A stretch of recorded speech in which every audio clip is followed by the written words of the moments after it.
At kaugnay po ng balita niyan, makakausap po natin si MMDA Chairman, Attorney Francis Tolentino. Chairman Tolentino, magandang tanghali. CPR Canada po ito. Magandang tanghali po, Pia, sa inyong mga taga-subaybay.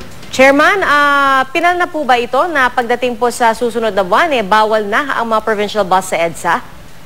Hindi po, yun lang pong pupunta ng Southwest. Ito yung galing ng Cavite at some parts of Batangas. Hindi po lahat. Kasi hindi pa tapos yung South Terminal ng DPWH at yung North Terminal ng DOTC. Yung sa Southwest ng MMDA, tapos na po yun. So, August 6 po yun.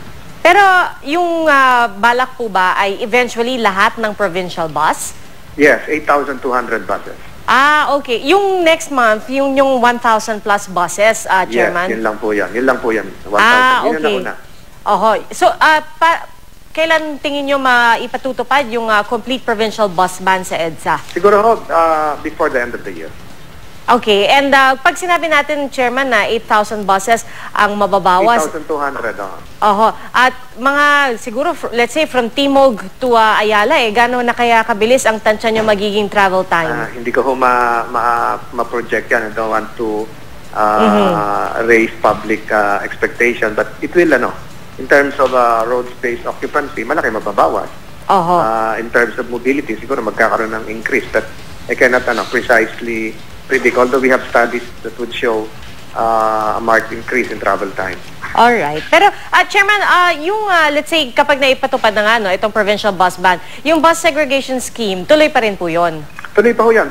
Mas liliwanag po yun I'm sure siguro ang tatanungin nyo yung mga flaws nun. Kasama po sa flaws nun yung talaga masikip yung yellow lane natin kasi nandun din yung provincial So pag naiwan dun ay yun lang na city buses, mas madali nang ma-monitor yon, mas madali na rin yung enforcement. So, dun sa yellow lane natin, nag-aagawan kasi yung provincial and the city buses. So, luluwag rin yung yellow lane kapag wala ng mga provincial buses flying EDSA? We can conclude that. Of course, papasok din yung ibang private vehicles doon, but we have to enforce correctly yung measures kung saan dapat sila pumasok. Pero Chairman, kasi marami rin kasi nakikita tayo sa daan na hindi talaga sumusunod dun sa bus segregation scheme. So ano ho yung magiging... Ngayon, meron akong ngayon kasi talagang yung first 2 months namin, yung mahigpit. Pero binalik namin yung mga taong naka-red ngayon, yung sa anti-jaywalking, na may mga hawak na placards. So we agree na medyo lumuwag po yung enforcement doon. That's why we recognize your contribution na i-alert tuloy kami na medyo lumuwag yung pag-enforce doon. So, starting today, makikita niyo uli yung naka-placard na AND sa mga bus stops.